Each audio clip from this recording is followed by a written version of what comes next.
So on Friday, massive news broke that the National Association of Realtors had settled on all of the class action lawsuits and DOJ involvement on real estate commissions. And so that has led to my longest column ever in almost 9 years of writing weekly real estate columns. And so I'm going to try to summarize it here, but if you want the nitty gritty of my opinions on the settlement, check out my column. For years, the Department of Justice and now multiple class action lawsuits have been getting after the National Association of Realtors and brokerages all over the country with the primary focus on how buyer agents are compensated. Currently, in the vast majority of transactions, sellers are covering buyer agent compensation, and that compensation is predetermined and disclosed in the MLS prior to the sale. The DOJ and consumer advocacy groups and the class action lawsuits feel like the way compensation is handled artificially inflates buyer agent commissions and overall commissions in the industry. And the DOJ also has a real problem with what they observe as steering by agents, which is steering clients to commissions or to listings that have higher commissions and away from listings that have lower commissions. We've all read a lot of really crazy and interesting headlines and news articles about this, and so I want to clarify what exactly is in this settlement that the National Association just announced on Friday. The main point here is that they are going to be removing the offer of compensation from sellers to buyer agents out and off of the MLS. They are not saying that offers of compensation cannot be made to buyer agents. It just can no longer be shared on the MLS. Now, there are also other rules in place here, like agents are required to have buyer representation agreements signed before they tour homes, which isn't that different from current common practices. And the other major piece of this is that the National Association of Realtors and many brokerages are relieving themselves of liability from the current major class action lawsuits and all future class action lawsuits regarding agency commission. And the National Association of Realtors is paying a $418 million fine over the next 4 years to do so. So what we're really focusing here on, the most significant change is the removal of that offer of buyer agent compensation from the MLS.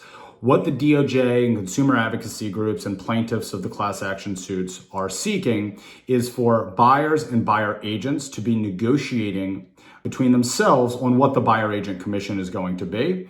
And then if that buyer agent commission is to be paid by the seller, they want that negotiation happening with the rest of the negotiation for that property versus sellers offering upfront a fixed buyer agent commission on the MLS. Now, it also does not mean that sellers cannot continue to offer upfront buyer agency commission compensation. It just cannot be shared on the MLS as it currently is today.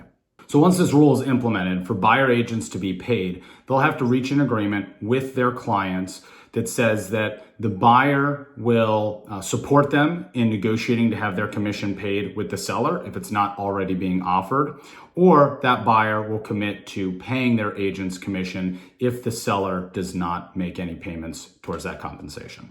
So I totally understand where the DOJ and the consumer advocacy groups are coming from in this and wanting to create a more open and free marketplace for both listing agent commissions and buyer agent commissions. However, I think it's also important to take a look at how this will play out and the implications of this change and who the winners and losers will be with these new sets of rules. So first and foremost, this is probably a win for sellers. Whether or not it becomes a new norm for sellers to not pay and offer buyer agent compensation is to be determined. But at the very least, it does empower sellers and listing agents in a way they weren't previously. And at the very best for sellers, it may end up saving them 2 to 3% of the cost of selling and make selling more profitable for sellers. I think it also provides an overwhelming advantage for investors and corporate buyers who already have the resources in place and the staff and skill set to forego representation without taking on too much risk, or they are representing themselves because of their experience.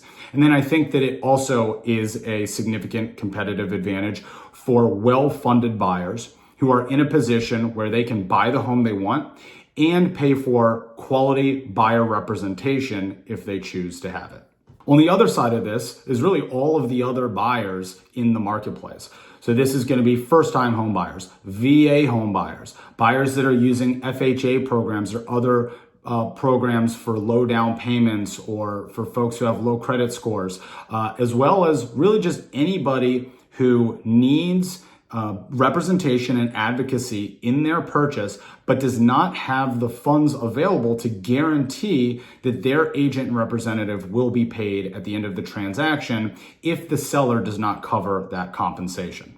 So I think two things can be true here. One is that you can approve and agree with the DOJ and consumer advocacy groups making changes to make buyer agency commissions and commissions overall more of an open, free marketplace. But you can also agree and see that these changes are giving a competitive advantage to those who already have a significant leg up in the housing market and a disadvantage to those who we are actively trying to help in an already very difficult, very competitive housing market.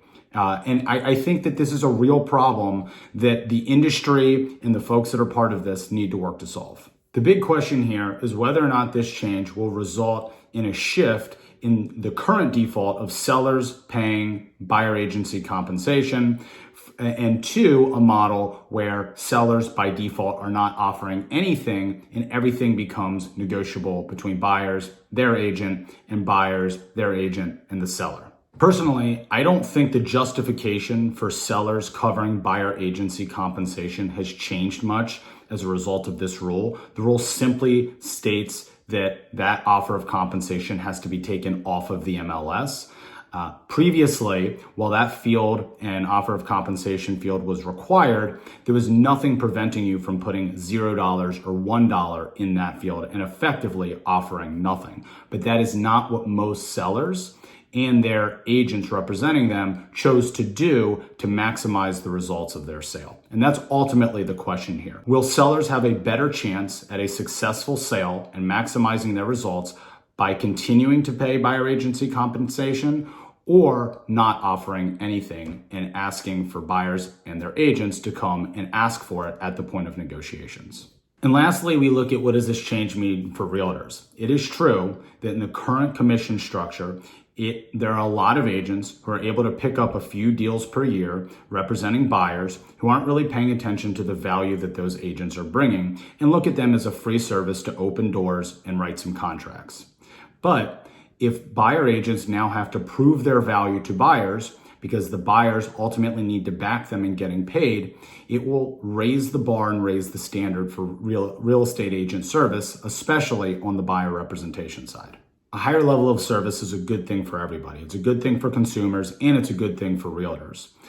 But this change likely means that a lot of the agents who are surviving on picking up a few random deals per year may fall out of the business. And so there's a very good chance that over the next 6 to 12 months, you will see a sharp decline in the number of practicing real estate agents in this country. And so hopefully, the net result of that will be fewer, higher quality real estate agents providing a better level of service to buyers and sellers in this industry. If you made it through this video, thanks for sticking with me. There's a whole lot that I didn't cover that is in my column this week. And if you'd like to read it, just check out this week's Ask Eli column. Thanks for watching.